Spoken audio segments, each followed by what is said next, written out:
பயிற்சி 5.1 question number 6 1 plus x cube whole power 50 into x square plus 1 by x whole power 5 விரிவில் x power 4 இன் கிளைவை காண்க. ரெண்டு time பெருகிட்டு இருக்குது. ஒவ்வொரு டைமுக்கும் பவரில் வந்து மாறி மாறி இருக்குது. இதனுடைய விரிவாக்கத்தில் எக்ஸின் அடுக்கு 4ஓட கெழு வேணும். இப்போ தீர்வு கண்டுபிடிக்கிறோம்.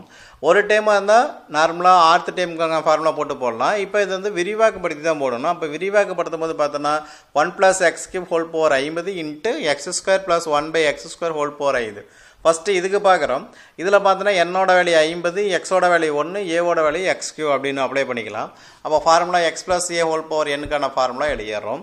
அடுத்ததும் அதே ஃபார்முலா தான் இருக்குது. ஃபார்முலா அப்ளை பண்ணால் உனக்கு என்ன கிடைக்கும்? 1 50c1 எக்ஸ் கியூபு, அடுத்தது 50c2 எக்ஸ் பவர் 6, அடுத்தது plus 50c3 X power 9 plus up to extra X power 150. அப்படியே ஒவ்வொன்றா குறைச்சிட்டே வந்துருக்கிறோம்.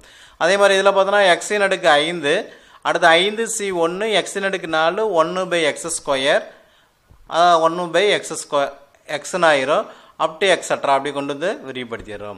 இப்போ இது என்ன பண்ணிடலாம்? 50c1ஓட வேலையை 50, அடுத்தது 50c3ஓட வேலை சுருக்கிறோம். அப்போ 1 plus 50c1 x q plus 50c2 x power 6 50c power 9 up to extra. இதை சுருக்கிட்டோம்னா இங்கே எக்ஸ் இது வந்து 8 ஆயிரும், ஒரு எக்ஸு கேன்சல் ஆயிரும், இங்கே 6, இங்கே ஒரு எக்ஸுக்கு ஸ்கொயர் ஆயிரும். அப்போ நம்ம என்ன ஆயிடுது? மீதி எல்லாத்தையும் சுருக்கி வச்சிடறோம். இப்போ எல்லாத்தையும் சுருக்கிட்டோம்னா இங்கே பாருங்கள், அவங்க இதை ஃபஸ்ட்டு டைம் எதுவுமே பண்ணலாம். ரெண்டாவது டைமில் தான் ஏன்னா பின்னத்தில் இருக்கிறனால சுருக்கிறோம். எக்ஸின் அடுக்கு 10, 5c1ங்கிறது 5, எக்ஸின் அடுக்கு ஒரு எக்ஸ் போச்சுன்னா 5 அடுக்கு எக்ஸின் அடுக்கு 7, 5c2ஓட வேல்யூ 10, 2 போச்சுன்னா எக்ஸின் அடுக்கு 4 plus 10x plus 5x square plus 1 by x power 5ன்னு கிடைக்குது. இப்போ நம்ம கேட்டது எக்ஸ் பவர் 4 அடுக்கு வந்து எக்ஸ் பவர் 4ஆக இருக்கணும்னா இங்கே 1ன்னு எடுத்துனா அங்கே எக்ஸ் பவர் 4 இருக்கணும், இங்கே 3ன்னு எடுத்துனா அங்கே எக்ஸோட டைமாக இருக்கணும். 6லாம் போச்சுன்னா எக்ஸ் பவர் 4 கிடைக்காது. அந்த மாதிரி இருக்கிற டைம் பார்த்தா இப்போ எக்ஸ் பவர் 4ஓட கீழே கண்டுபிடிக்கணும். ஃபஸ்ட்டு டைமில் 1, ரெண்டாவது டைமில் எக்ஸ் பவர் 4ஓட வேல்யூ 10. இங்கே ரெண்டாவது டைமில் பார்த்தோன்னா உனக்கு 3ன்னு இருக்குது. அங்கே வரும்போது உனக்கு என்ன இருக்குன்னா 1 கிடைக்கணும். இங்கே எக்ஸின் அடுக்கு 50c1ன்னா இங்கே எக்ஸோட வேல்யூ வந்து 1 இருந்துச்சுன்னா 10. அடுத்தது இங்கே 50c2ஓட வேல்யூ எக்ஸின் அடுக்கு 6ன்னு இருக்குன்னா அங்கே பின்னத்தில் இருக்குன்னு அப்போ 5ன்னு கிடைக்கும். அடுத்தது 50c1 இங்கே எக்ஸின் அடுக்கு 9ன்னு இருக்குது, இங்கே பின்னத்தில் 5ன்னு இருந்துச்சுன்னா கேன்சல் ஆச்சுன்னா எக்ஸ் பவர் 4 கிடைக்கும். இந்த 4 டைமை தவிர வேறு எதுவும் கிடைக்காது. இப்போ அதை நான் சுருக்குன்னா 1 × 10னா 10ன்னு கிடைக்கும். 50c1ஓட வேல்யூ 50 × 10, 50 × 10.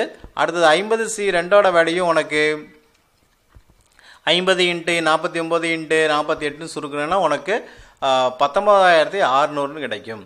50c1ஓட வேல்யூ சொல்லியாச்சு. 50c2ஓட வேல்யூ பார்த்தோன்னா 1125 × 5ன்னு கிடைக்கும். இப்போ 1 × 10ஓட வேல்யூ 10, 1225 5ஆல் பெருக்கணும்னா உனக்கு 6125ன்னு கிடைக்கும். 50 × 10ன்னு 500 கிடைக்கும், 19600. இப்போ எல்லாத்தையும் கூட்டினேன்னா உனக்கு 26235. இந்த எக்ஸ் பவர் 4ஓட கெழு பார்த்தோன்னா 26235 தான் எக்ஸ் பவர் 4ஓட கெழு.